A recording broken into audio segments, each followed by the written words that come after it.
la souris doit, à quelle position de la souris doit s'enclencher une macro qui permet de gérer un effet. Donc, cette ligne-ci nous permet de comprendre. On dit que si la position de la souris est supérieure à 0 et la position de la souris est inférieure à la largeur du label. Label ici là c'est LBL accès registre. Ok, c'est ça ici. C'est ça ici. On va baisser. Ok. Donc, on revient sur le code. Donc, dans l'axe des abscisses, si jamais la souris est supérieure à 0, donc la souris, le bouton de la souris est compris entre 0 et la largeur de notre label, c'est-à-dire ici, si c'est compris entre ce point-ci et ce point-ci, donc la souris est quelque part là, et aussi si c'est compris entre 0 et la hauteur, c'est supérieur à 0 et supérieur à la hauteur totale de notre label, c'est-à-dire si la souris flotte ici à l'intérieur. C'est ce que ça veut dire. Alors, il faudrait qu'un événement se produise. Quel est l'événement qui va se produire? On dit d'abord me.image, c'est-à-dire l'image, backstyle de l'image devient opaque. Ici, là, on a image 49. Backstage de l'image 49 devient opaque. Voici l'image 49 ici.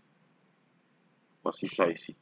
Ça devient opaque. Là, ça est en transparence. Si c'est opaque, ça prend cette teinte bleutée là. C'est pour ça que lorsqu'on fait le défilement, la navigation, on se rend compte qu'on a cette teinte bleutée. Donc, on va remettre en transparent. Donc, vu que lui, il est bleuté, on va également changer la couleur de la police de label 152. Voici le label 152 ici.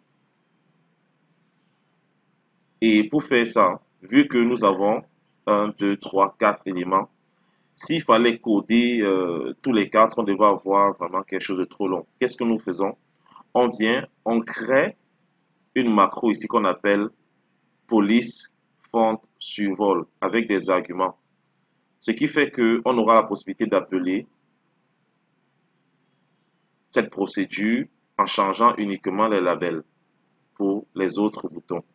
Bon, cherchons déjà cette procédure. Je vais mettre un point d'arrêt ici. Je vais mettre une balise, un signet, pour nous rappeler que c'est là où nous sommes. C'est police font survol. Regardons voir à quoi ressemble cette macro. Police font survol.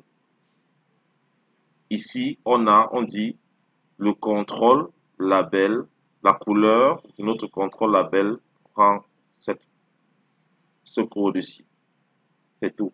Et lorsqu'on a créé, on a mis en argument USF as object pour dire il faudrait définir le user form sur lequel nous travaillons.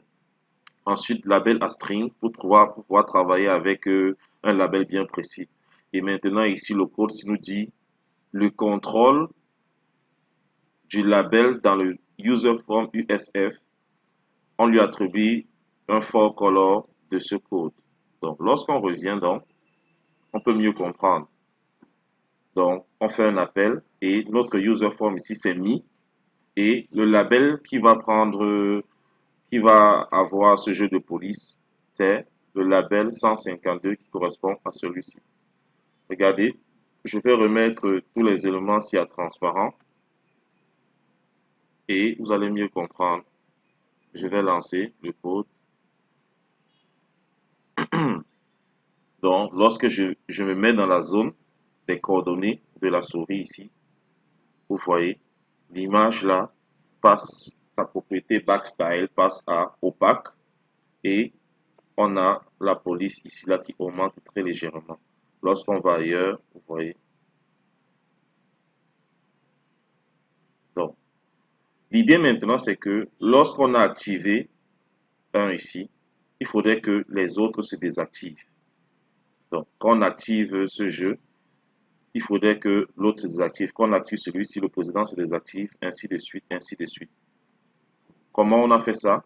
On est venu ici, là, on a créé une procédure annulation, autre effet, en se rendant compte qu'à l'intérieur, on a le user form, on a un label, on a une image.